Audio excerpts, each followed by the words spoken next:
YouTube, here we go. So, got the 97 Dodge 1500 5.2 liter, not that that matters. I've done a lot of cosmetic work and now it's time to do suspension. Okay, so this is rear wheel drive. On my back side I have coil over shocks for carrying and hauling. These are just regular gas shocks, OE, and they're not expensive brand. They're probably low end, but hey man, I got a lifetime warranty and they're pretty easy to remove. So once you have her jacked up, stabilized, I have my bottle jack in case I need to push the lower control arm up, the A-frame up, so that'll slide out easier. But I'm going to PB blast the heck out of this.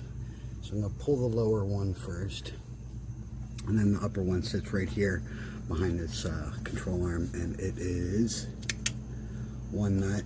I don't know the size right off right this second, but it's need obviously a regular box wrench and then your socket on the other side. So let's see what we got here.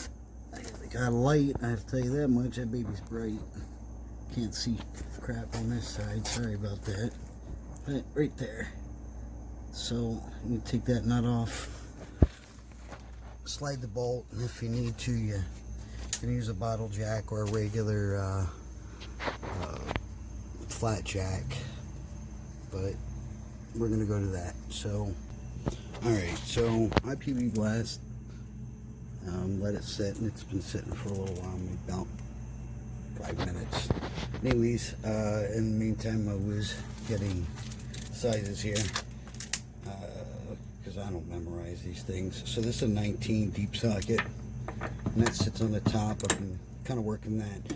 I do want to get that to the very end, not take it off, but get it off to the end. But down here I had to use a 7/8 wrench there we go, 7/8, and that's going to hold that. There's going to be a little bit of play, but if you notice over here, you got a stop arm on this, so it's going to swing around, relock itself against here so it doesn't swivel the bolt inside there. Anyways, and then the nut here is a 21 millimeter. It's 21 millimeter on the other side, but like I said, I only have the one on the 21, and I don't have a box wrench in that 21 millimeter because I have to get bigger sizes. Anyways, so I'm going to go ahead and do that, and then show you how it comes out. Alright, so change of plans. The baby was just spinning inside here, so of course, you know, you got the arm inside that shock, so it was just spinning the top of this. So I don't have this on super tight. I don't want to damage that for when I need to take the nut off. So I mean, this is just really loosely kind of put on here, and then that way it catches itself right here against the wheel well. And then I've got, again, I need to up my wrenches here, but I got the 3/4, and then that's just working. You know, you just need to kind of play with it a bit, get yourself stuck, pull it back out, there we go. But just so you know, you will need to just lightly clamp the top of that shock, that way it's not spinning that arm inside. Alright, that's that. On to the next. Alright, so I was having a little trouble with this one. She was being a pain in the rear end, so I used the 21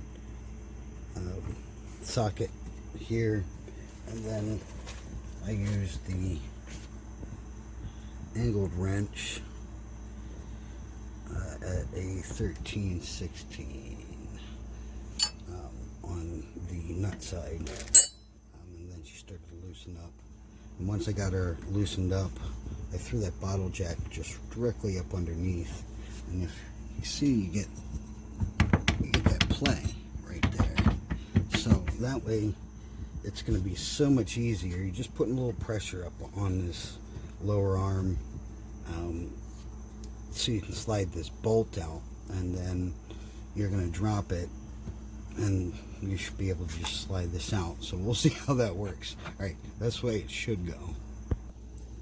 Alright, so all I did was just put a little bit of pressure up under here, just enough to get this bolt out, and as you see, she's ready to come out. So I'm not good at holding a camera and wrenching at the same time, so I'm sorry, I'm gonna have to do it by steps. So once that bolt's out and you have play in that shock, then you can take, of course, your vice grips off of there and remove that top nut, and get this thing wiggled out, slid out. Probably be able to get some pressure just directly up underneath this shock, push it up and pull. So I'll pause for a second. Alright, so there you go. All I did was take that vice grip off that was just lightly holding this pinched end,